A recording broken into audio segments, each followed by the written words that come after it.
reason that we're here, this woman right here. So behind the scenes features people like Amelia, people who have done it. They've been in the industry, they've made their mark, they've accomplished something, they are living the dream that maybe some people in the audience want to live, or that you just want to learn something about. Maybe you're in a different part of the industry and you want to learn about that person's part of the industry. And so this happens the last Thursday of every month at 6 o'clock. So now that you have your phones out, mark your calendar for the last Thursday at 6 o'clock of every month, and just show up, because it's, well, please, the RSVP, so we know how many seats to put out, but it's your way to network with each other and to learn something new about one part of the industry. So we're going to feature all the experts that provide the services in fabric. We're going to feature tenants. We're going to feature scholarship winners. We're going to feature members. We're going to feature important people in the community that are doing, the things that move fashion forward in Arizona. Our special behind-the-scenes guest tonight is Amelia Walsh, and she has been a director, a professor, a designer, and a producer. So you get to hear from somebody who's done a lot. She's worn a lot of hats. She's done it all, pretty much, which is awesome. And that is why Amelia is now Fabric's new creative director. We just hired her on. Yes, so excited. Yay! Oh, we have 2 more scholarship winners here tonight. Yay, Lauren.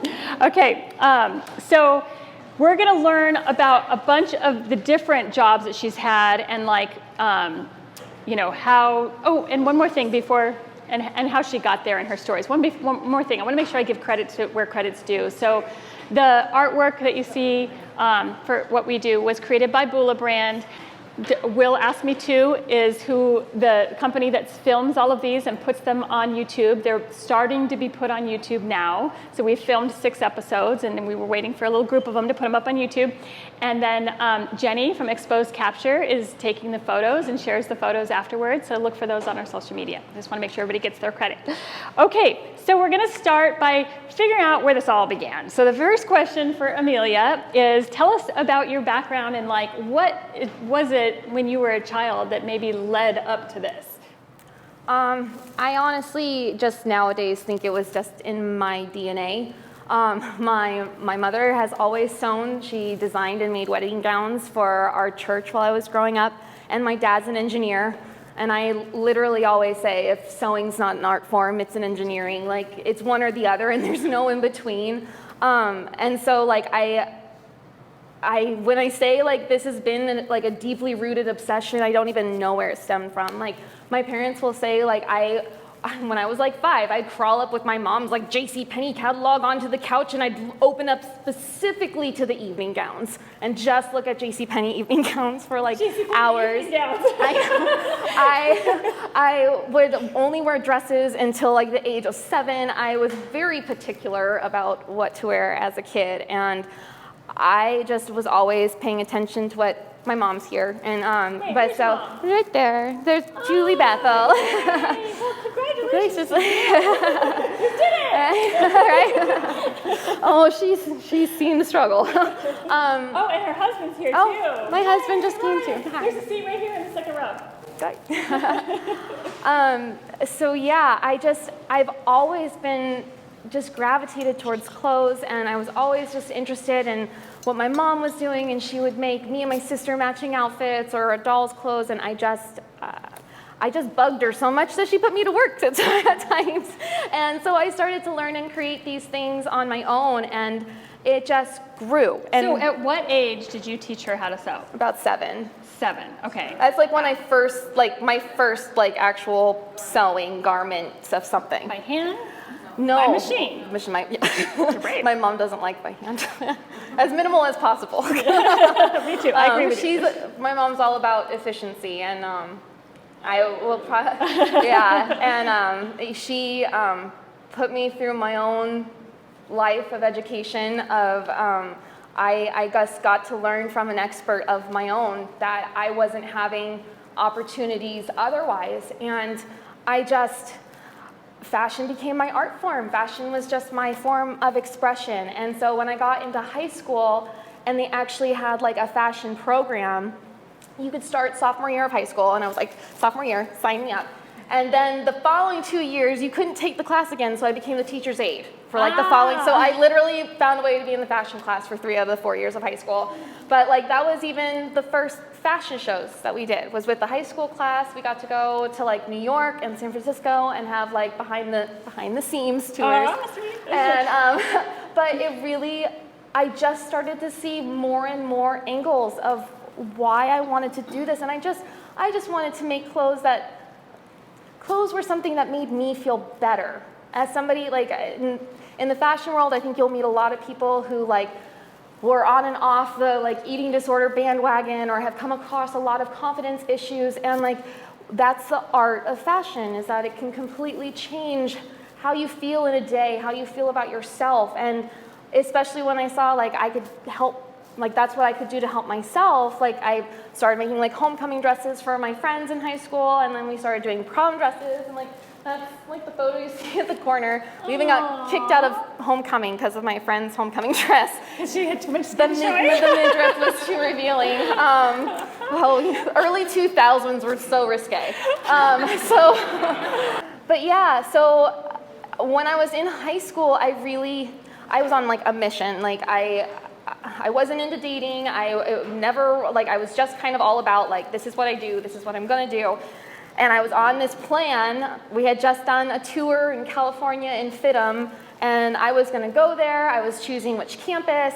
I had just had a conversation with my mom and my grandma in the car being like, I don't need a relationship. I'm just focusing on my career. And a month later, that guy on a blind date entered my life. So it was senior year of high school, and we just had a mutual friend, and it was a blind date, and it went really well, and I forever changed my plans. And California and FITM never happened, but we dated for a month, and then we were engaged for a year and a half, and we've now been together for 15 years. So let's give a hand to that. That's awesome. Thanks. But I mean, that being said, like, I kind of hit the jackpot of like investing in my future, in my husband, because he's a photographer. So that's perfect. Like we went hand in hand. Like I make clothes, he takes the pictures. Like just provide body in clothing, and we have something. And so, but. Well, that's why you have a child. Yeah, well, yeah. I mean, later on down the road. But yeah, so we kind of just fueled each other's passions, and we kept pushing each other. And you know, for being two creatives, there was nobody was pushing us to be like, you need to go and get an education. You need to go and do like this direction. We both had like solid support, but we both were just like, well, these are what we want to do, so let's get on this roller coaster and try and hang on. And so we have, like, we've gotten to do some really cool adventures together. We've done photo shoots out in the sand dunes by Yuma. We've done photo shoots at the petrified forest. We've gotten to travel to Europe for opportunities, and you know, we've really, I think we've just used our differences and our equalities to kind of keep pushing ourselves forward and keep fueling these weird obsessions we have about being creative and just developing our own businesses. But as I've been growing it, like, you know, throughout high school and everything, like, my mom was also like my backup. Like, these two have been like a huge, solid support for me. And like, I would not have gotten to do Fashion Week if my mom wasn't like my right hand, and I would have not gotten to have such cool photography opportunities if, you know, I didn't have a husband who wanted to brainstorm and collaborate on something that was bigger than what we thought we could do, and just remove those limitations. So build your support system is what you're saying. Exactly. And so like I mean, my mom and I have been sewing at like 3 o'clock in the afternoon outside Starbucks, waiting for like a meeting in California for like a film. Like, not all moms would do that. Like, like we have like seriously just sitting at a table and sewing beads on, and people are walking up like, is this really Starbucks or Joann's?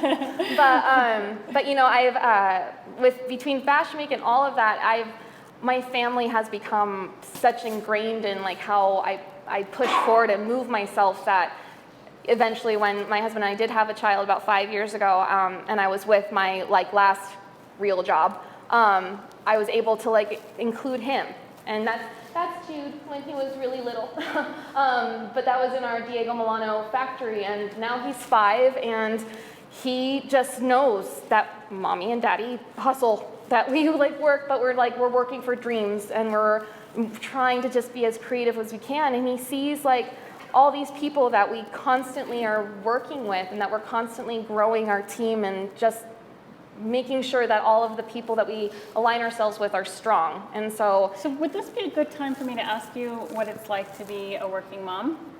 To share that? I might cry, but okay.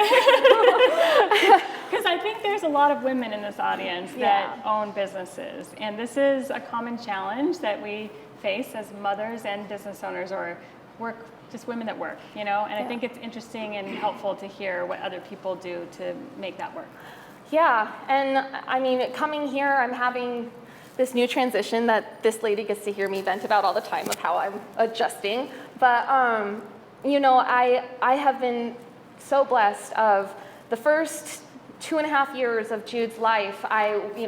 I was running a company that I was able to be flexible, and I was able to bring him to work with me because I made the rules, and so boss says it's okay. But after leaving there, I was working from home, and I just quickly struck a balance of what that means of having a child and going to meetings and getting that covered. And for the majority of Jude's upbringing, my husband and I have both been self-employed, and it's been trying to keep our companies going and us going and the kid going and everything just constantly going.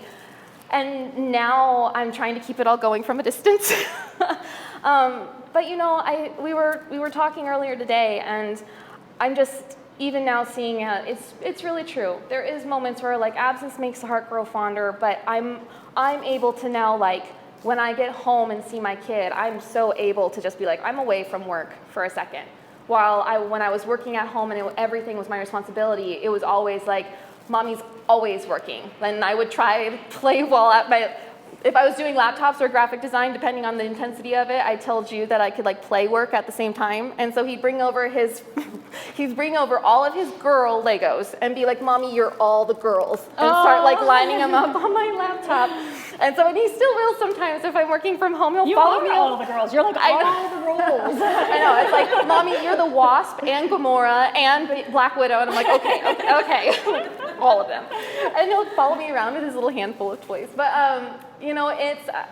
it's been a struggle, but I've really just have been the person who's embraced all the hard conversations, all the awkward moments, and all. I would rather talk to my son about everything and anything and just keep telling him what mommy's doing, and that keep coming home and telling him that we're working through this, than to just try and put a facade of like, oh yeah, hi, bye, or I have to just keep on running and not really include him. So when I can, I try and talk to him about it, and now he says things of like he wants to work for mommy and daddy's company when he gets older, and he wants to do so many things now because he's seen us do so many things. And especially like these last 6 years have probably been some of the most chaotic and whirlwind things of the shiftings of my career.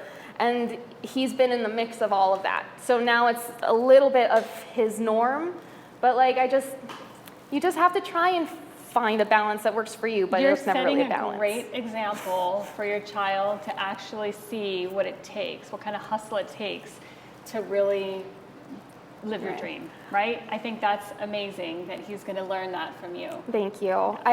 Before here, I had a brief opportunity that would have like made me change industries completely, and I was in such like turmoil about it because my whole background is in fashion, and I just he was one of the reasons why I'm like, I can't. Like, even if I find that other opportunity, I'll third weekend, I will be like, how am I going to get back to fashion? Yeah. And even through the hard times, I would always just remember of just like, he'll know what it's like to chase the dream and how to really go for it. Yeah, that's so valuable. That's amazing. Thanks.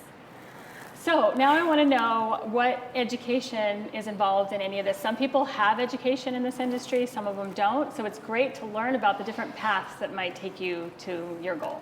Yeah, well, and especially I think my education really was at the fork in the road. Now you can actually find a huge selection of bachelors in fashion. And when I was going to school, unless you went to like New York. Like FITM didn't need, like they were still extending their programs and stuff. So when I made the choice of, you know, I'm staying here, and I'm fourth generation Arizona, and my family. Oh, hi. So it's like Arizona's always been important here, and it's always been my home. And like while I've always wanted to have like another opportunity, my opportunity was more here. So my husband and I both just had a goal to go to school. Like we just wanted to get our bachelor's, have that on our belt. But like I said, fashion design just didn't really exist. So we started first on our associates, and we both got that. I was able to get my associates of applied sciences from Phoenix College in fashion design. And then it took me 7 years and 7 schools to get my bachelor's degree because of how like hodgepodge it's all put together. And luckily our like community college system has a great like connect the dots and send the transcripts and you can all be okay. But like ASU didn't have their program, Fabric didn't exist, all these other things. So I'm basically trying to come up with my own education. And because my schooling didn't have anything to offer, I started my bachelor's with the Academy of Art University because they actually started an online bachelor's program. And so I started that, but I think it was my third semester, second year in, they changed the rules. And it was gonna take me like another 8 years to finish my bachelor's online. So I'm like, I was planning on getting my master's by that time, so I'm like, can't do this. So then I transferred my credits to ASU, and I ended up, they took all of my credits from the Academy of Art, which I know is like unheard of. Wow. But because of that, I can say like, I have a bachelor's in interdisciplinary studies in both small business and design, but the design is majority fashion because they accepted all of them. So with those, I just decided to do it like while I was in school. Like I decided to put my brand out there. I was in a retail store with this lady and had my own boutique. I've been in 3 Scottsdale Fashion Weeks, and I just wrote it all off of this is my education to myself. And this is how I'm going to really find out how you do this, because the book work and school was just school for me. I was, especially in my associate's degree, I look back on it and I was totally that know-it-all kid because I'd been sewing for like 7 years. She was your school. And so I was just like, can I test out of this? Like, I'm sure I was obnoxious to so many professors, and now being a professor, I feel poorly about that. Karma is real. So anyway, doing the fashion weeks and doing my own business, and not just doing my own business, but being in a retail space and really kind of hitting all the avenues. And this was right when social media was, just starting to pick up around for businesses. It was 2008, 2009, 2010 is when I did fashion weeks. And I still can't believe that was 10 years ago. I know. And just how much it's like changed. But like in these photos of like in the orange dress in the middle, we did that at the sand dunes. The first one, we did a day trip to, the fire had just happened by Palm Springs. And so down I-10, all of those trees were just charred. Oh, and cool. That looks neat, we went, right? So they looked so sculptural, and it looked so like it had died, like it had been barren. Like all of this now is supposed to be ruined, and yet it was still so like mesmerizing and pretty. Mm-hmm. And so we went back to it, and we thought it was just like up on a sandy hill, and no, we were climbing a hill of ash, and like my model had brought like Dior heels. Oh my gosh. I felt so bad. But it was an adventure, and everybody loved it. But anyway, it was really cool because like I didn't have to ask a boss if that's what I should do. I didn't have to ask somebody if that was a good idea. I was just like, that's a good idea. I want to do it, and just run with it and be totally creative. And so I really, now teaching at ASU, I see so many benefits of having an education, and especially if you don't come from a background of being taught by somebody or anything, like it can mean a lot. But that's to say of like, sewing and fashion is supposed to be fun, so you also shouldn't let that like hold you back. Mm-hmm. That shouldn't be your excuse for not trying something new, or not trying to sew, not trying to create something, better, or come at the industry from a different angle. But from life education to school education, I'm very happy that I did both. it's just been completely different lessons. Right, and I think a good point in this is that, so she has skills to actually make the clothes. You know, she's learned from her mom and through her schooling to how to drape and to draft patterns and to sew it up herself. So she was able to start a business with her skills doing all of the steps that it takes to do that. Whereas there are brands that start completely different. They don't have any sewing skills, pattern making, they have no idea how clothing is constructed, pattern making, and that's okay too. It's a completely different route. They can hire people like us to actually make the patterns and sew it up for them. They're conceptualizing the design instead. And you know, both routes are right. It's just that it takes a little bit more money when you don't have those skills, because somebody who has the skills can actually sew up those prototypes and see if it works and stuff before they hire the person to make the production ready pattern and do all of the things that it takes to mass produce it, you know? So it just costs a little bit more, but at the same time, it costs a little bit more to learn how to do it. You know what I mean? So it's kind of a wash. And so there's no right or wrong way, really. No, there's not. And it's really, you just have to know the one thing in this industry, how much do you want it?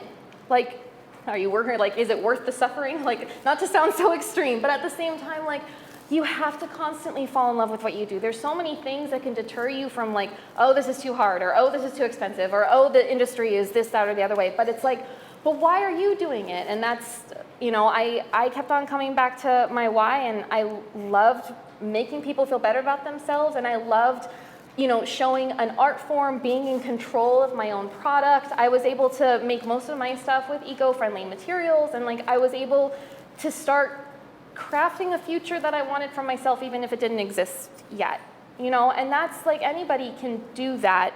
Is really like, what are you willing to do to get yourself that education to go there? And that can be self-taught, that can be going to a teacher. You can have one-on-one lessons for the entire thing if that's what you want. But it's also just granting yourself the patience to learn that. People just automatically assume that sewing is easy. I'm so mind blown of how many people, the moment you find out that somebody sews, then somebody else is just like, oh, hey, I have these pants hemmed. Oh, hey, can you do this? Oh, hey, can you do this real quick? Let me show you real quick. Yes. Sorry, do you see my mending pile? That's about 6 years worth. Like, I haven't gotten to it yet. Oh, yeah. They want it the same day, and it's not this big. I know. I'm not talking about you directly, I promise. But like, there's not this big green button that just says, "Boom, make me a shirt with puff sleeves and in 10 different sizes." It takes so much, and you have to want to see the end result. If you don't care enough to be like, I'm going to make this final product like no matter what, then maybe rethink about doing it, because like you have to have passion. You have to be in this industry, and you have to have patience. A lot of passion. Those two things. Yeah, passion and patience. That's what really you need. Into it. So yes, schooling, whether you can do it, push yourself through it, or if you're formally educated, just you have to have that passion to keep going through it. Exactly. And I think a lot of people in this room are shaking their heads. I see so many people here that have been in the industry for a long time, and they're pushing it every single day. It's because they want to do, they care about, they do it in their sleep, they do it because they love it, you know. Anyways, that's the key to success. Do something that you love and that you would do whether you got paid for it or not, you know, and then try to turn it into something you get paid for.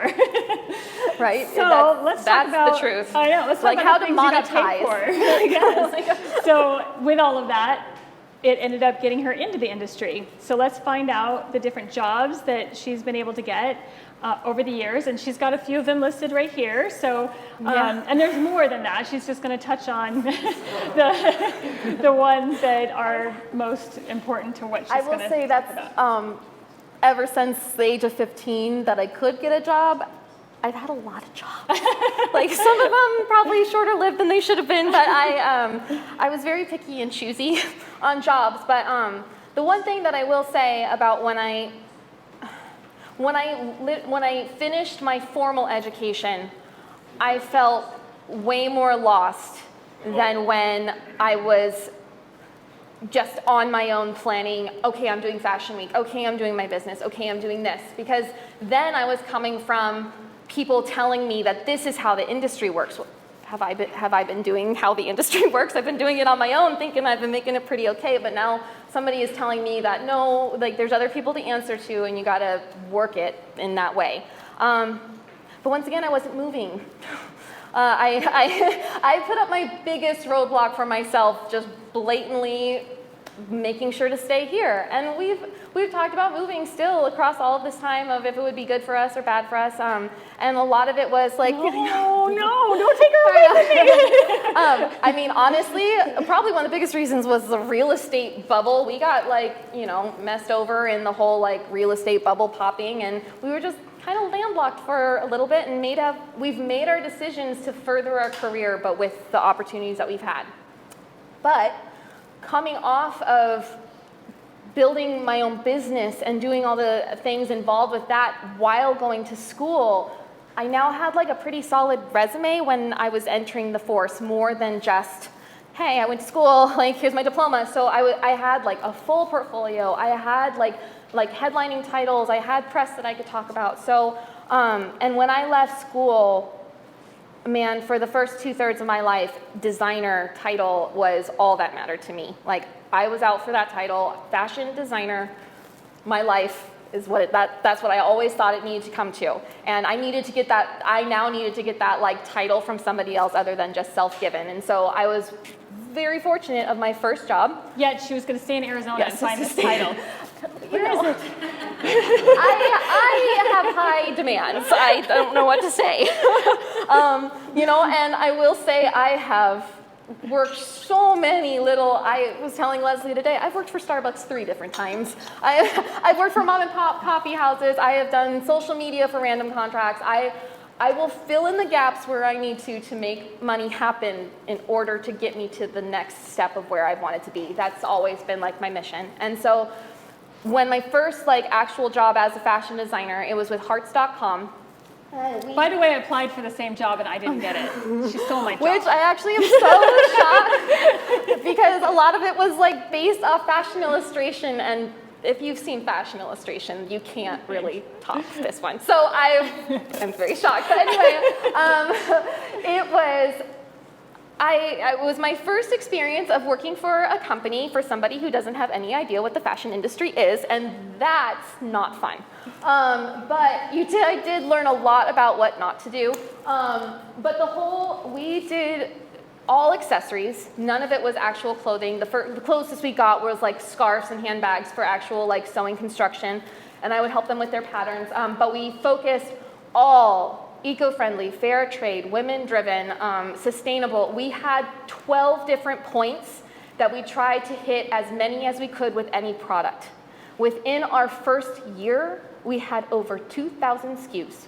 It was awful. That is not, they were trying to become the eco-friendly fast fashion entity. And while nowadays... Those 2 words don't go together very well. No, and while now, fast forward, almost 10 years later, I see now so many points that, yeah, that company could actually be flourishing now just because of the different opportunities that are there. But it's because the owner was just, let's do this as fast as we can. Let's do more. Let's do this. There was a design team we had 4 designers, and each of us managed over 50 artisans around the world. And we designed based off those artisans' skill sets. And so a lot of it was cool. We were aligned with some really cool causes. I was able to work with artists in South America, and one of them who gave back to guerrilla warfare efforts, who were directly associated with his heritage tribe, and they used the tagua from his grandparents' backyard to carve these earrings. It was so cool hearing so many of these different artist stories and start learning about some of these materials that I'm why are people, I think tagua should replace plastic, hard plastic in every way, shape, or form. And I've yet to see anything do that, especially with laser cutters. I'm all these different materials can be now seen in a whole different light. But it was just really built unsustainable. The biggest example that I can say is when we had to shoot our entire inventory. We hired my husband, one of 2 photographers. My other photographer from Italy flew in to actually do the rest of the shoot. We worked 56 hours in a 72-hour period of 6 photo shoots, 6 different locations, during a record-breaking heat in the middle of June. Oh my God. And like that weekend, I was freaking out for my friend Gabriella because that weekend, 3 out-of-towners actually died from the heat. And I'm like, could have been you. And meanwhile, they spent over $30,000 on that whole photo shoot and didn't use a single photo. Oh my God, really? Yes. Oh wow. Yes, and honestly, it's, so much happens when somebody who has a lot of money to invest, when they think of the fashion world as easy money, when they think of it as something glamorous that they could maybe get a lot of press and PR, and they stop looking at it for what it actually takes, no company can survive that way. Even if they just say, hey, I'll be the money and stand from the sides, it won't stay that way. Yeah. And so unfortunately, and I've also just come to know that those situations typically come that big money, and especially when they're looking for glamorization of the fashion industry and get it to it fast, they're used to getting money in a fast way that's probably unethical. And I have actually had to go through that, finding out the hard way 2 different times. And you start just seeing a different angle to the industry that's not talked about. It's not talked about how like fashion is like used so much just to pad people's pockets all the time, regardless of what it actually takes to make a garment. And so even like when we were talking earlier of like, if you think of the trickle down effect of where all this profit is going to from garments that are, made of, and I don't even want to throw companies that are even remotely close to like fast fashion under the bus. There's so many ways that you can make more inventory and stay like very frequent and not make poor decisions. But when it's all fueled by this make-believe glamorization and from the fact of we can make money fast, the decisions that are made will just never be good. They just won't be good enough for the company to grow. They won't be good enough to have like reliable sources for things to like grow and be beneficial of. And so the owner of Hearts, it ended up being a company that was really just kind of fueling his ego. And he ended up closing the entire Hearts company. I actually left before then because I had a very big fight with the 3 sisters who owned it. But it was kind of the same situation. Like the 3 sisters who were like owners of it, they didn't come from a fashion background. And I'm not saying you can't learn it, and I'm not saying you can't be successful, but it's not like any other industry. And if you don't at least accept that level, that it's different, at ASU, we're trying to talk about bringing like fashion business classes to the program. And it's like red tape trying to get through with WP Carey because they're business. Well, WP Carey business is not fashion business. There's 2 completely different things. And it's still that same mentality of like this mass umbrellas of things. Of no, business is business.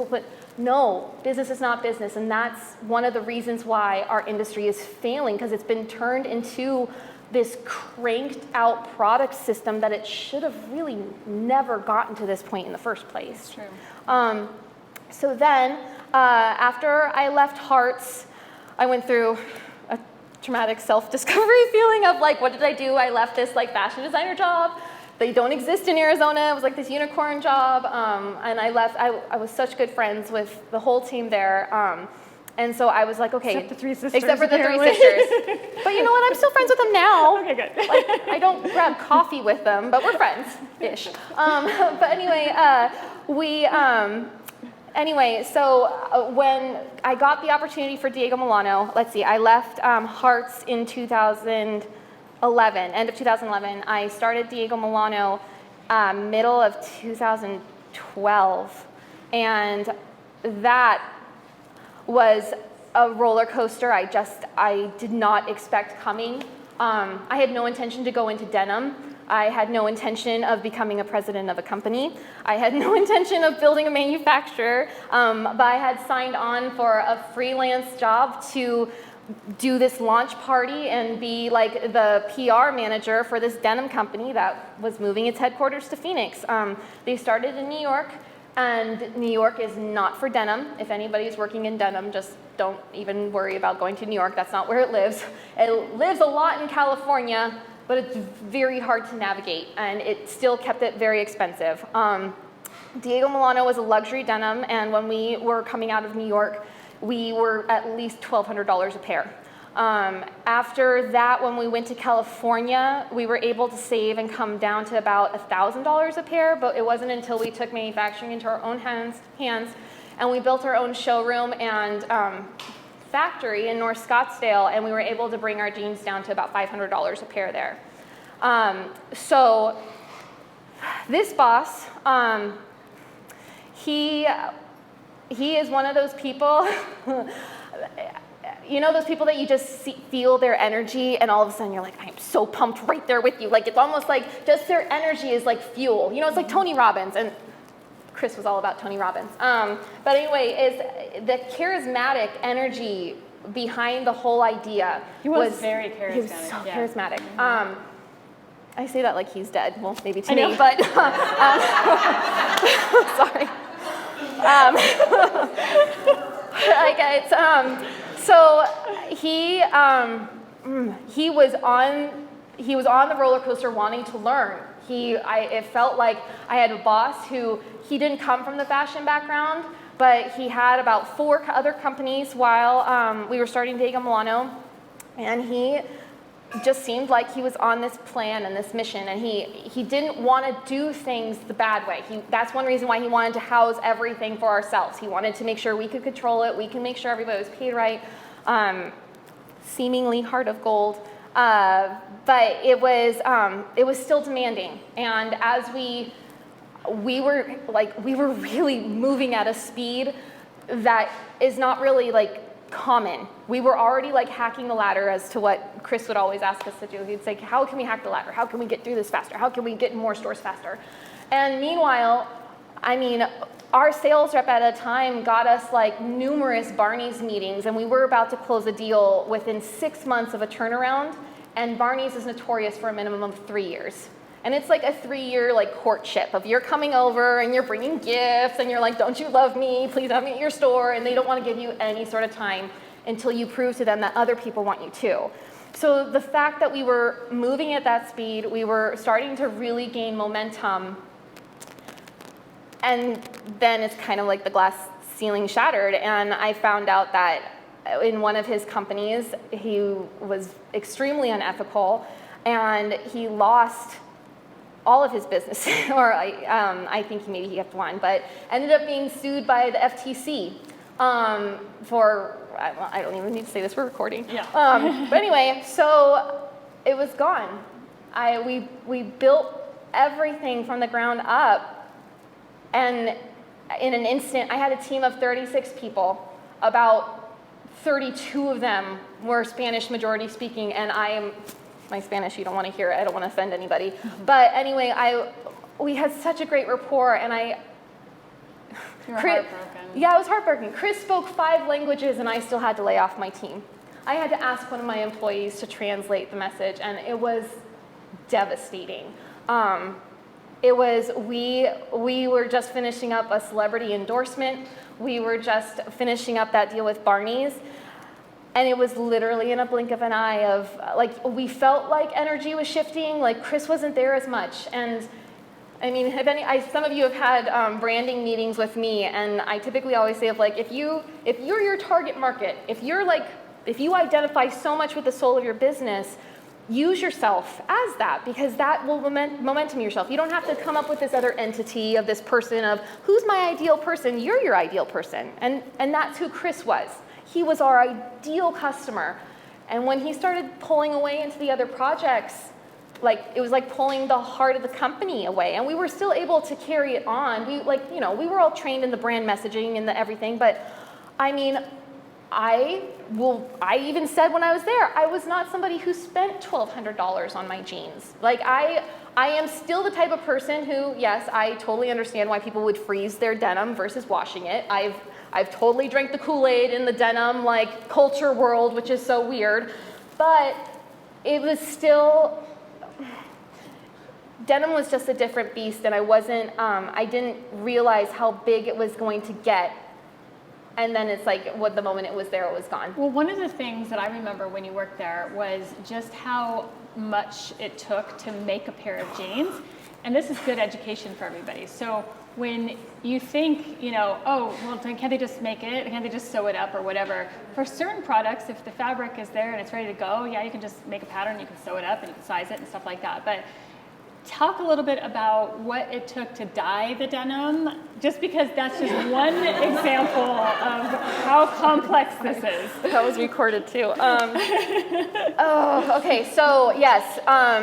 So especially with having a price tag to our denim had to have all the bells and whistles. So there were pin tucks and all kinds of crazy things. We very elaborate. Yeah, we actually hired a sewing technician to engineer us a new sewing machine to make us denim pin tucks.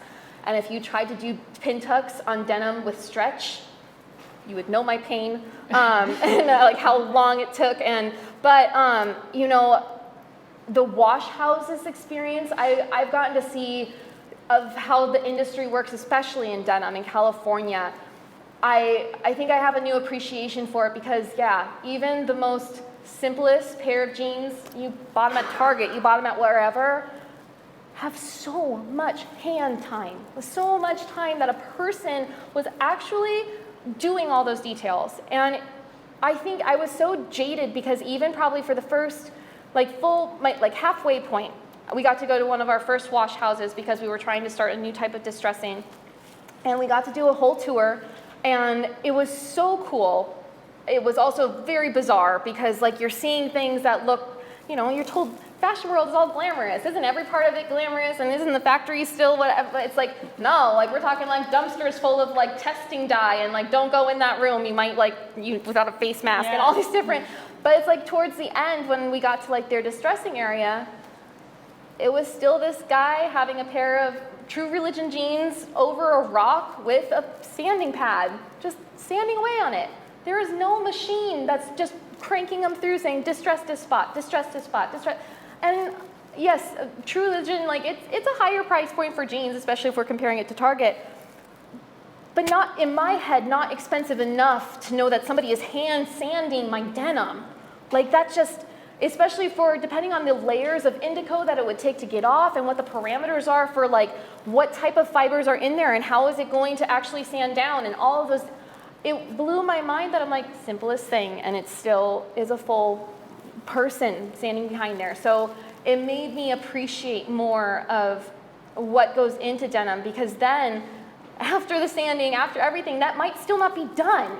It might still have to be put through the ringer of going through, washers and dryers with loads of lava rocks or limestone or other gravel or other just rough entity to beat it up. You have other wax opportunities.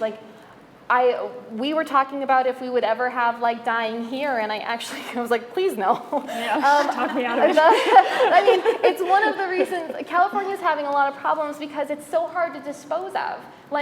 Even the types of RIT dye and stuff that you can use at home, that's why they sell them in little packages. It's not huge mounds that you're just dyeing. And so we actually even experimented with dyeing our denim. We ordered non-indigo denim, so it kind of comes like a muslin color, because cotton doesn't grow indigo. I'm sure everybody knows that. But you have to either order it with your indigo and knowing how intense it's going to come to you, or then you have to think of the process of how am I going to add color to it, or how am I going to take away color to it. Because denim, if it's you typically always end up taking away color before you add something to it. And so, and that can be done in several different ways, but you also need to know, are your fibers strong enough to go through those processes? Because wash house manufacturers are almost more strict than sewing manufacturers, and they're if a mistake happens, it's not their fault. You asked us to do it, you should have known your fabric, and if your fabric doesn't hold up, that wasn't theirs, you asked them to do it.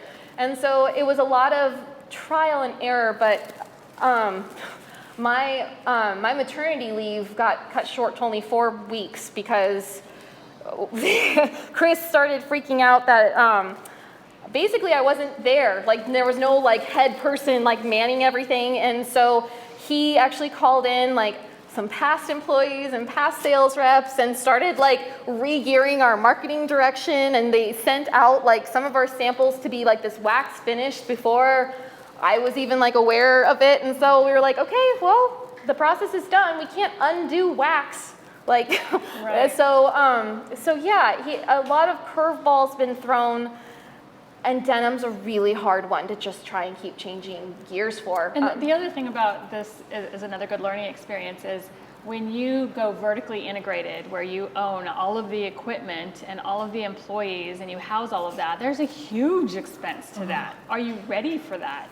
Normally, companies don't do that till well down the line. They're contracting out the manufacturing until they get to the point where it makes sense to buy all of that and put it in-house. To start that way is like unheard of, you know? So it really pays to get an education in what you're about to do before you just dive in and do it no matter how much money you have. Yes. Well, because like, and anybody who's even just approaching the industry knows just how much money you can lose in this industry very, very quickly. And yeah, it was hard because he never set budgets for me. It was hard because he never set parameters for me, but it was kind of nice because I would always kind of like just, here's the proposal, like yay or nay, and it would typically go pretty well. So I would never give back that time. Like even the top photo, I was 7 months pregnant, and that's at the Petrified Forest, and we were like standing on a cliff, and just, I could have not been happier. That is seriously still one of my most favorite moments. We were up at like 4:30. It was like rain snowing. We got to, like, I had mapped out the whole park, and we had started at our first location, and Chris comes to me and he's just like, I don't know what we're doing here. He's like, I don't know why this would be good. He's like, I don't know why. He's like freaking out about like the scenario. I'm like, Chris, I'm like, you got to give it like 20 minutes at least. I'm like, we've only gotten like 5 photos. And then it ended up being just one of the, he was so thrilled with it. We got a lot of press with it. It was just, it really kind of set the pace for the stuff that we wanted to do. So we were able to just do a lot of cool stuff. And it stinks because I think it really could have gone somewhere. And it's sad that it's because somebody was just looking to get rich fast. I think in the end, I know Chris had put in about $5 million, and I think we were maybe about halfway back when we closed. So all of the equipment upstairs came from Diego Milano's factory. We actually, before Angela knew Sherry, we were having these discussions of like, we should turn this into a sew house. And like we even made menus, and we were thinking about how we could expand Diego Milano's factory to start doing more than just denim. The hard thing is that when we're already under, like, we have to make so many quantities for denim, and denim is so specific, you can't just instantly change all your machines to handle like spandex and chiffon and all these. They have to be like maintenanced every time. And so I think it was just kind of like the silver lining of what was able to come from like a really bad situation. And Another lesson. Things happen for a reason, exactly. Right? The world takes you where, the universe takes you where it's supposed to take you. Right. Yeah. I told Ryan, like my first day here, I'm like, babe, I'm back with my equipment. I'm like, you know, like they still call the plotter George. I'm like, it's fantastic. You know, I got to wear so many hats because Chris was so hands-off, and I had a very limited team. And education for you. Or education, yeah. Mm-hmm. And so I had to, the majority of my team was in our sewing technician staff. And so I had an assistant, and I had a production manager. We had a technical designer and her assistant. But then like our main designer, she was in New York, and we would have to like redo all of her designs to make them wearable. Like, our owner, Chris, loved her because their craziness levels were the same. Like, you knew, like, it was always kind of, Linda would always miss her flights. She would always just, like, she was that ball of energy. The artist. Right, the artist. But then she would get there, and it was, like, you fed off her energy, and it was so great. And so, like, we all had a really good camaraderie, but, like, it would trickle down of, like, she would come up with the designs, and then we'd, like, technically draw them out, make them more real. But some of our denim, one of our men's pieces had over 83 pattern pieces. It was patchwork together. There was patches of Pintucks, there was patches of leather, and even after it was created, it went out for finishing, and it went out to be waxed, and it went out to be dyed. Those jeans should have cost $6,000 each, actually. I really calculated it. Yeah. The amount of like calculating each time we would do something like this and talking like off the cliff of like, no, we don't need that. But the problem is that the luxury denim market is actually quite narrow. And so when you look at our competition, and there's a company like, what was it? I think it was Secret Circus, and they're selling a pair of denim for $1 million because it's encrusted in diamonds. Well, we're a bargain then. So, it's once you kind of know that demographic you're talking to, and, we were striking that rhythm. But, another downside to it was of not having any sort of idea of the fashion background is just he didn't have any idea of construction. So even when we went for fitting, our fittings kind of weren't awesome. They didn't go great. They weren't fantastic. They our fit for our women was always a struggle, and I think that was majority because like our fit model, she wasn't built for being a denim fit model. She didn't have like hips that you want for like denim. Like denim's supposed to make everybody look like they have a booty, so the fit model should have a booty as well. And it was he had crushes on the models that we had, so we would hire specific models because of that and work with what we were dealt with. And so then any woman over the size of about 6 had a struggle bus with how they fit and how they felt and all these other things. So we had our own struggles. Our menswear did really the best, and I would never give it back, but at the same time, it was so much heartbreak. Even trying to put these photos together, I'm just like, I don't know. Sorry. No, it's okay. It's good. I can't believe it's been so there. Yes, but it led me to then freelance for myself, and I got to design a plus-size line with my good friend Crystal Coons. So Crystal, raise your hand. Crystal. She's a local influencer here in town, but if you look up Sometimes Glam, you'll see all of her fun stuff. Yes, endorsing. That's 10% commission. Right. So anyway, she got a really cool opportunity to work with an overseas manufacturer to design a plus size line, to fill a niche that wasn't there, to bring runway inspired looks to sizes who don't get much. And it was another dream that was starting to be fueled because like we were gonna have like an atelier piece, which is the bottom photo, is when we got to like show that off at New York Fashion Week. And we got to really create patterns and ideas from the ground up. I got to play pattern drafter, and then I got to play sample maker. I got to play all the roles again. And so it was awesome, but it was a completely different way of working with things now. Now I was a little bit more like only designer again, technical designer, and I would work with the manufacturer in China like directly. We would have conference calls, we would meet them at their headquarters in California sometimes, but overall it was a Chinese manufacturer who wanted to branch out into different sizes. The hard thing is that the plus size industry doesn't really exist much in China. It's just a different culture. So for them to understand grading patterns to different sizes and how the body grows, it's like blank. They just don't understand. They're like, we can't grade everything. That's why when you're over like a size 16, you're like, I'm not built like a linebacker. My shoulders aren't as wide as, I need. It's because they're just doing this overall grading, because in that culture, that's how people grow, right? And so it's kind of touching base. That's one reason why I'm really excited for a lot more manufacturing to come back to the States, just because we have such a wide and diverse demographic that you'll have more control over your exact demographic and being able to cater to them versus just this huge umbrella of like, let the world know I'm here. And it's like, well, maybe the whole world doesn't need to know, but maybe like a huge chunk of this community would love to hear about it.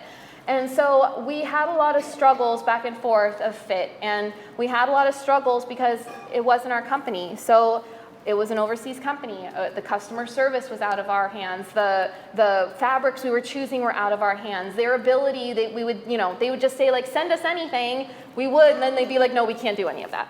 And so it's like the communication wasn't there. So we got really good with technical drawings, really trying, and we'd be like, can you send us your sample fabrics first? But you know, after we've gone through this, we've actually seen other like influencers and bloggers get similar opportunities. And now we're just kind of like, I'm sorry, like, because it's a backwards way of doing it. You know, it's not to say it's a bad way, but it's a struggle. Like, it was reverse engineered to try and hack the ladder. It was reverse engineered to try and make things faster. Faster doesn't work in the fashion industry. It just doesn't. So, Crystal and I both chose at the same time to leave Astra when we just weren't having the same line of sight, and we just chose that, you know, we will have our own project on another day, but it had served us well, and it was time to change paths. But during all this, because technically that was still like, I was doing that with freelancing after I left Diego Milano. But after I left Diego Milano, I was still, so Astra was a design job that was pushing my career forward, and I was thinking about going back to my own design work. I completely left everything of Amelia Walsh, of what I was creating for Denim. And that wasn't ever part of the plan, but like I focused solely on promoting Diego Milano. I didn't focus on promoting myself, like that was my everything. And so coming back, when I thought about coming back to the fashion world, I was like, I was thinking about going into bridal. I always focused on evening wear a lot, and I had just done some bridal jobs like before Diego Milano came along, and I was like, that's something that I want to go back and do. Well, while at the same time, my husband was starting his second business. It's a urban lumber furniture company called Lumberlust. But we did our first Phoenix Flea. Has any of you guys come to Phoenix Flea? If you haven't gone, it is one of the coolest, funnest, greatest energies, like marketplaces here in town, and it's all full of local artists and small business. But we went, and the energy there of the creativity was just so inspiring. And like, I just looked around and I was like, this is like the best way to promote a business. You're getting so much like interaction time, and you feel like you get to go to all these little mini pop-up shops. Like you really got to feel part of the company versus just like seeing them on social media or, you know, going to a mall. And so it was with his first festival there that I was just like, this is how I want to show off like wedding dresses. Like this is how I want to like market my own business. And so started a side passion hustle project that ended up really taking off well, and it's called the Merry Mart. So it's a curated bridal festival dedicated to the modern bride and groom. We focus only on small business bridal professionals, but it's really more than just weddings. It's all about focusing on small business creatives. Coming from the fashion side of things, between Diego Milano, well, mostly Diego Milano, and a couple with Astra too, trade shows. Hate trade shows. Like, I mean, don't get me wrong. I won't turn down a trip to like Magic, and I like going to them, but they drain your bank account. They drain your energy. They drain a company of so much when they're supposed to actually be fueling so much life to it. And so, taking the idea of trade show, comparing it to what a festival is, and when those festivals have products to sell, and then putting it on a platform where small businesses can afford not only to have a booth, but then put the money in to invest in a pop-up, sellable 10 by 10 space that they can immerse their audience, their direct audience, into their company when they don't have a brick and mortar anywhere else. It's to give them like a livable portfolio experience for these brides and grooms who want all these cool features. Arizona is one of the top like 5 wedding destinations of the world, and it's like a $60 billion industry just like here alone. So when you think about that and you think about all the local businesses, it makes sense. Like, why do they need to compete with the David's Bridals? Mm-hmm. You know, it's the same way of like the designers here. It's like, why does a starting designer need to compete with Kenneth Cole right now? Well, they don't. They can coexist in the same thing, but they still have their own MO and their own way of like getting to that endpoint and what their endpoint actually is. Not every company needs to be the next corporate conglomerate that takes over the world. Some of them just need, you know, to have their major corner in their little demographic, and that makes them bigger than they could have ever been competing elsewhere. So that's why the scholarship program picks people doing something that's a very focused niche. Mm-hmm. Exactly. Well, and it's like when you know that person more, cause more change, and you can help them more because you're going to the root of the situation and the root of their situation and trying to fix it for what it needs to be and not just like this blanket of how it's supposed to be done. Right. But anyway, so the Merry Mart is one of the things that's still growing, but it's one of the things that I've been producing now since 2016, the first year that like I left Diego Milano, and I left Diego Milano in March, and I had my first Merry Mart in September. And it was just one of those things of like, I had to see it come to fruition. I had to see it happen. And so now we've had 3 events, and we average about over 50 vendors, and we have average about 400 in attendance come. But it travels around the state, and if nothing else, it just keeps growing the community. And I keep realizing how fashion really, really does play such a huge role in so many other industries without even blinking about it. Almost anything that has creativity is still fueled by fashion because it all runs on the same trends. It all runs on the same, like, what visuals are causing people to like really move forward. So seeing it from that perspective of getting to see all these different creatives and starting to flourish on their own has just been awesome. And I've been able to, help more businesses grow from somebody who just wanted to be like designer, that's all I wanted to do. And now I'm like, no, I want to help myself, yes, but it's like I want to help other people too. And I feel like Merry Mart was my step away from the industry to make me realize what I want to come back to with the industry. And the last little note about my career I'll make is that in the upper corner, I've been doing fashion show production with Margaret Merritt Productions for over a decade now, and that's one of the reasons I was able to do the Merry Mart. It's producing shows. A production is a production, whether it's theater, whether it's ballet, whether it's TV or whatever. When you produce something, it's the same terminology and it requires the same amount of hard work. And I just kind of fell in love with that backstage life. It fueled every other like nook and cranny that I wasn't getting from all the other facets, and I was able to take the idea of producing like a fashion show and expand it into producing more of a event, produce it into a festival. And that's the class she's teaching at ASU right now. Yes, it's fashion show production. It's our first semester having it. Actually, our first fashion show is at Scottsdale Fashion Square next weekend called Uncertainty, and it's really exciting to see what the students are coming up with, and it is different, and I just am trying to keep encouraging them of like the industry, it's a totally different industry when they leave, and it's the industry that we're trying to fuel in like a better direction. And like when I stepped away for a second with like the Merry Mart and kind of thinking about different parameters, and after Astra, I realized like I want to stay in this industry to better it. I'm so tired of being so in love with an industry that causes so many problems, and it really doesn't need to be that way. I was saying earlier, I'm like, isn't it great how glamorous I am in such a crummy like industry? And it's like I think of like the Capitol and Hunger Games. It's like I want to be at the Capitol, but I don't want to be those Capitol people. It's that idea of like we love the clothes, we love the zhuzh, we love the everything, but it doesn't have to come with. Everybody has to have it, and we have to have it in 20 different sizes, and it has to be coming out in 14 different colors in every single month and drop on the first. Mm-hmm.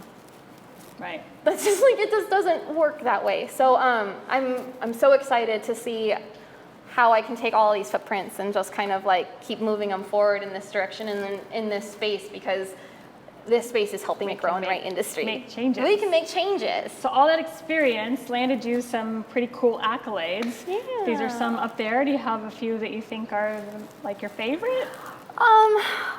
I was really happy with Best Denim in 2015, just because we actually weren't the only denim company in Arizona. Lala's Denim was there, and so like, I don't know, I just felt like, haha, in our little baby industry, we won. But it's each one to me has just been a different milestone of what I've wanted to set the pace for. The top 5 designers of the year I look at all the time. That's where I really got to know Angela, and like our first real interactions with each other was Scottsdale Fashion Week and getting that going and building it up. And I just kind of look at these as little milestones. None of them were ever anything that I thought that I would get. Most influential person in fashion. I know. Yes. That's awesome. Thank you. And my grandparents are very proud. You know, I just keep looking back at it, and I just set out on a mission to be a fashion designer. Like that's all I wanted to do. And now I kind of look at it as like, no, my mission is more to slightly save my industry. Like I say that getting chills of just like, there's things that have got to change. And I'm so sad to say that, because I know that means that there's a lot of brands that either I don't even know that they're not doing the right stuff now, but there's also a lot of brands that aren't gonna make it through this change. And you know, I've actually gotten to, because of the fashion shows, I've gotten to work with some really big design houses, and you've really gotten to see which designers are choosing to grow with their demographic, and then you kind of see an endpoint. Like their brand is gonna go once their demographic goes, or they're really trying to change the mix and like come into the modern scene, and that's why you see Balenciaga doing like dad sneakers. Doesn't fully make sense, but you know, they're trying to make things work. And then you have other people who just aren't jumping on board with anything. And those are the people that just aren't gonna make it. Like fashion shows are changing, every way of marketing is changing, the way people are buying things is changing, and unless the industry changes with it, there won't be an industry, and that's so sad.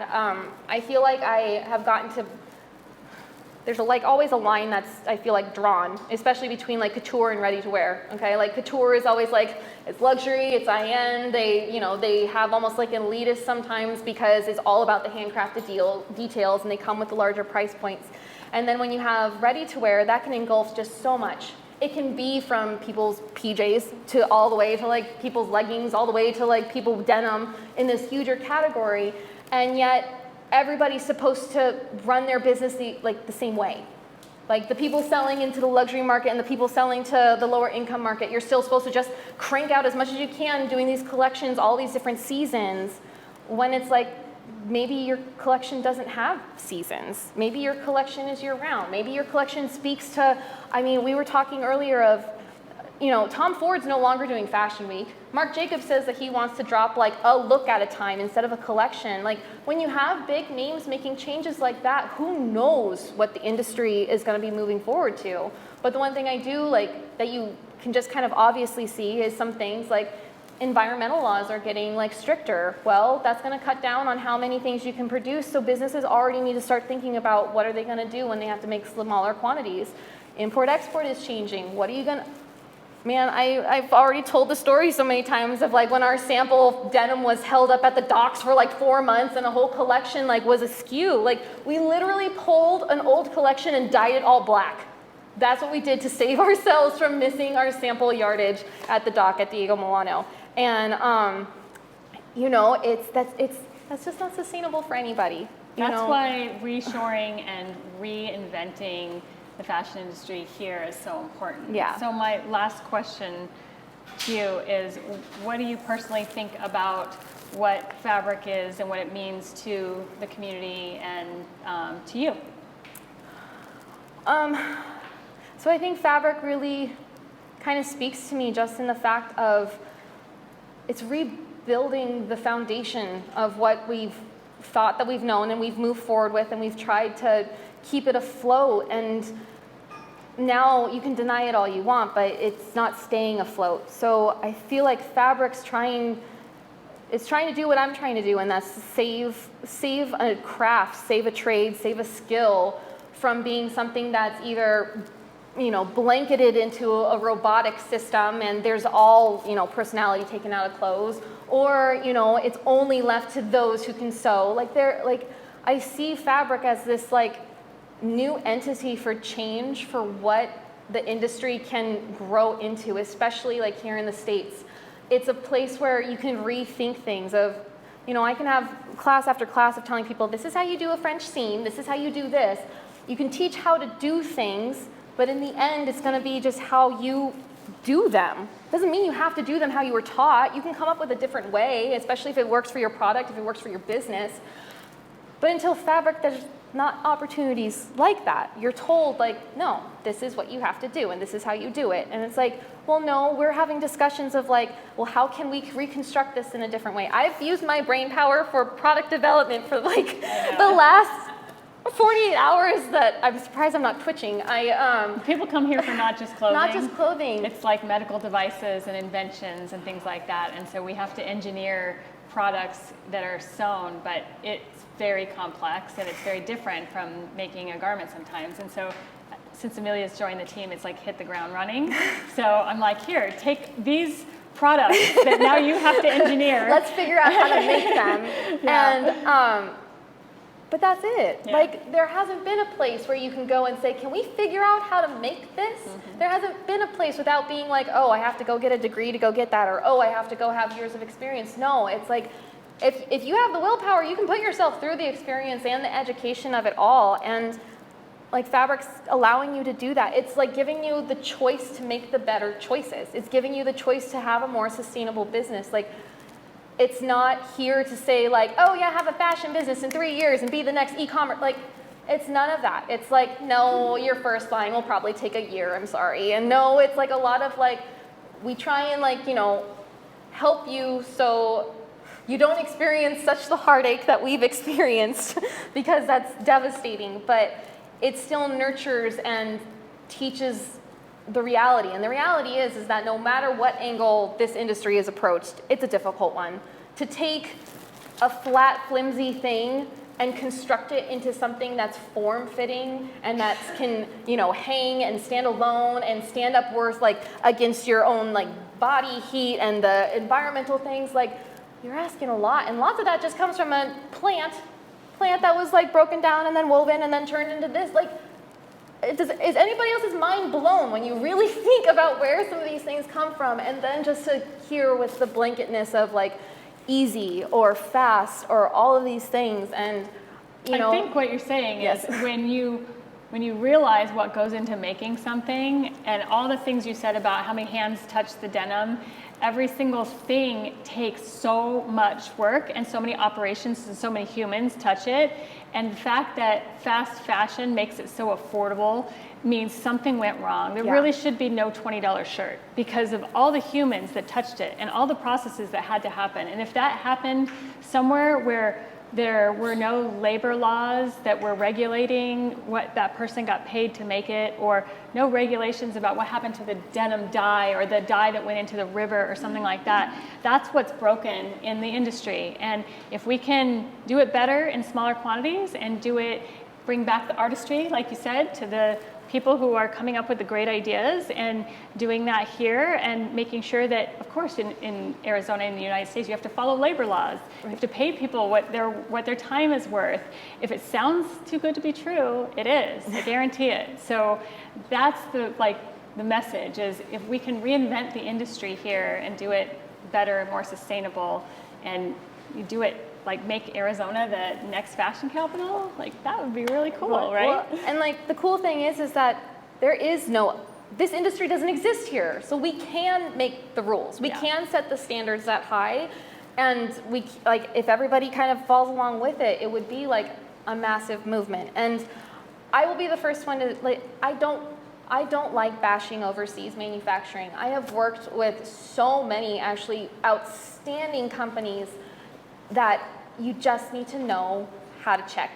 You need to know the questions to ask. You need to know how to vet. You need to go there. You need to go there. Like, you just even hint to go there. If they freak out, that's a sign. But then it's like, even just in the idea of, you should also want to. Like, you should want to play a role with it so you can see exactly and then speak to your product of where it comes from. But you know, thinking about the different, if you do expand outside of fabric and you start manufacturing elsewhere, you know, think about the actual like country you're going to and research them. Research what the average household income is. Research what that country what is their like and their earliest age to work. Some countries is 13. So here we're like child labor, and it's like, well, yes, but you still have to before. You can find the good people, but it's only going to be of other good places building more of that foundation that we weed out all the bad. It was just like even last month that I saw an article of like I think it was like 35% of California manufacturers are still technically sweatshops. And granted, like statistics today, like what can you believe and what can you not? But the thing is that like, you know, it's relevant enough for that article to make a difference. You know that it's relevant enough that it still needs to be talked about, and that, you know, a lot of these things, especially like from when I had to dive into Diego Milano more about, we got all of our denim from Candiani in Italy, and they were a great reputable place. But while we were like researching all of that, like I found out that like the dyeing in denim is one of the biggest child problems like overseas, and that's most at risk because of how big these dye baths are, and they make the kids like run in between them because they're smaller and they can get through it faster. If a kid falls in, nobody can save them. Like that's sort of like, it's not just talking about like you have a 6-year-old at a sewing machine. Like, okay, my kid, when he's 6, I'm gonna make him go on the sewing machine. Like, you know, it's more so, it's a bigger picture. It's not just what you think it is. It's not just what you think you heard. So just research what you want to do. And if you research it, then we can all make the industry like better. And I love the fact that I really do think that I have now been studying for the last 3 months or 3 weeks of all of our like direct competition. And I truly feel that fabric is going to be like pushing through and making something special. Yes, sorry.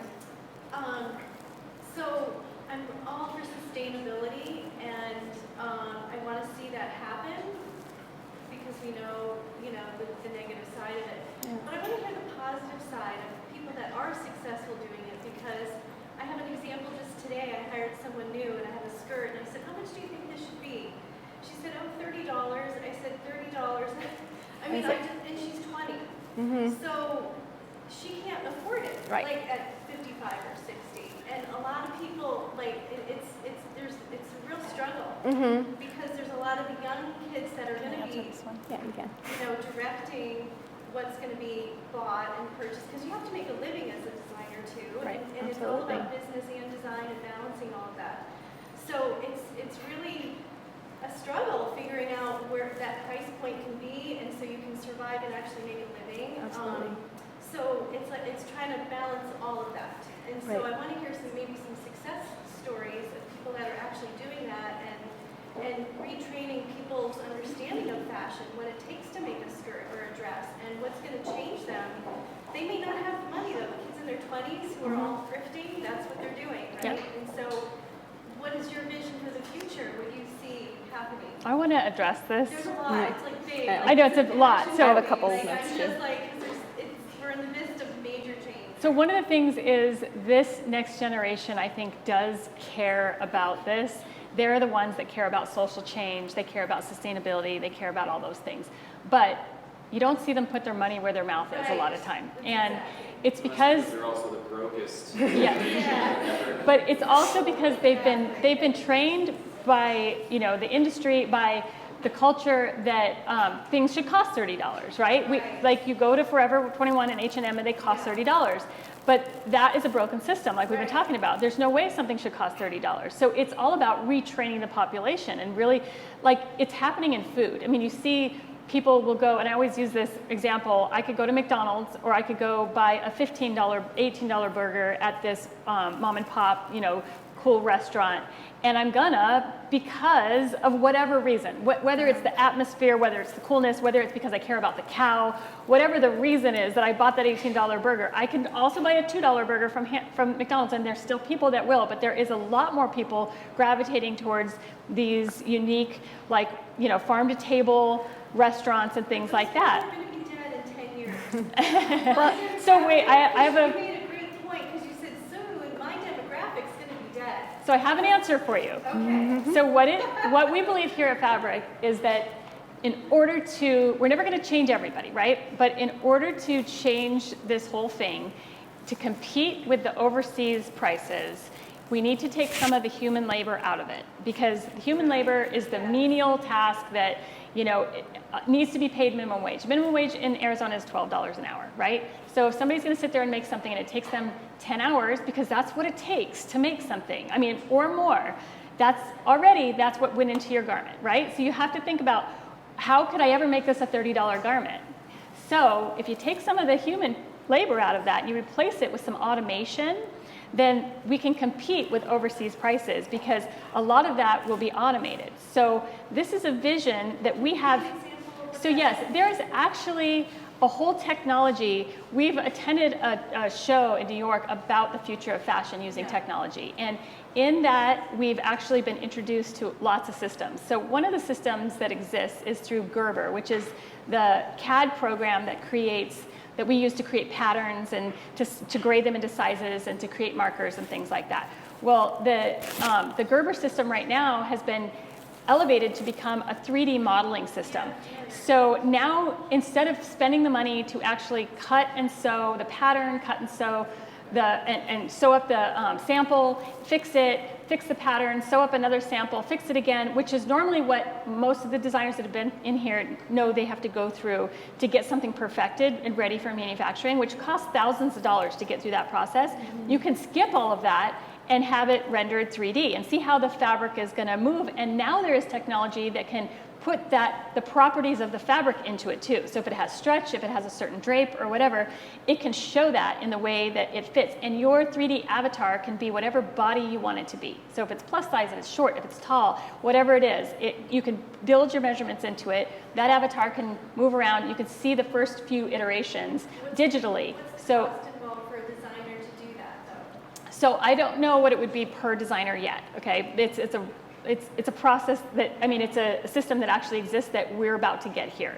So that will take away all of the expense in the prototyping, right? Then from there's technology that exists where that will speak to an automated system where it can actually print a print, it can take your pattern and adjust it to whatever size, it can send it to an automated factory that does a lot of the sewing.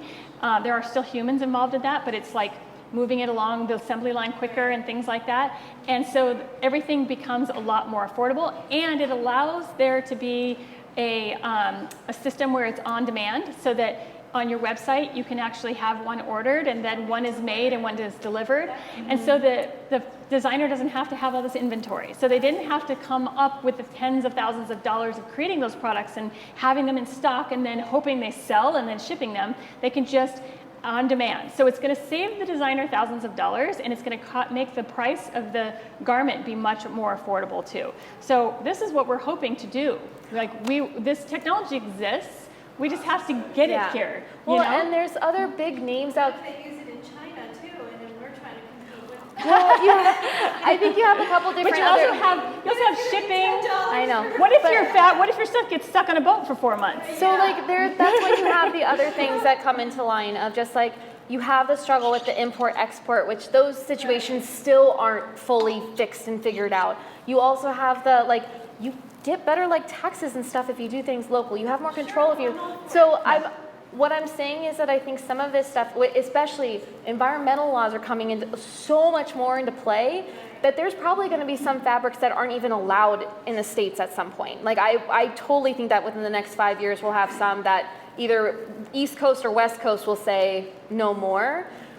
So some of it I don't think will come until, the whole industry starts to kind of feel this wave, but I feel like that wave is this decade. It is, and the environmental laws being put onto different countries right now are going to change that too. Well, they're not allowed to do a lot of this stuff anymore. Because even around the fabric, creating the fabric mainly. Right. A lot of it is. A lot of it. Is starting to demand quality from them that will bring their prices up. Yeah, well, and you do have even the bigger companies, the ones that I've read about who are doing more of their own manufacturing, they're bringing it domestic. So and regardless of if they do more than just what their company does, they're bringing that technology here. So they're making people aware of it is possible and more can do it. So when you have the bigger guys doing a lot of the same things as what the smaller guys are starting to do, it's going to start evening out the playing field a little bit more. And you're going to have a lot more niche. The idea of selling to the masses just doesn't work anymore. You have to find that niche and the soul of that niche to keep on driving home. Donna Karan, working woman, that has been her slogan since the 80s, done and done. And that's how much she knows that person. And like same with the brands that I've talked here, whenever they talk about it, it's like, you know it so much that's, you know your person will buy that. And you might not have that customer tomorrow. You might have that customer once a week saying like, why isn't it $30? Why isn't it $15?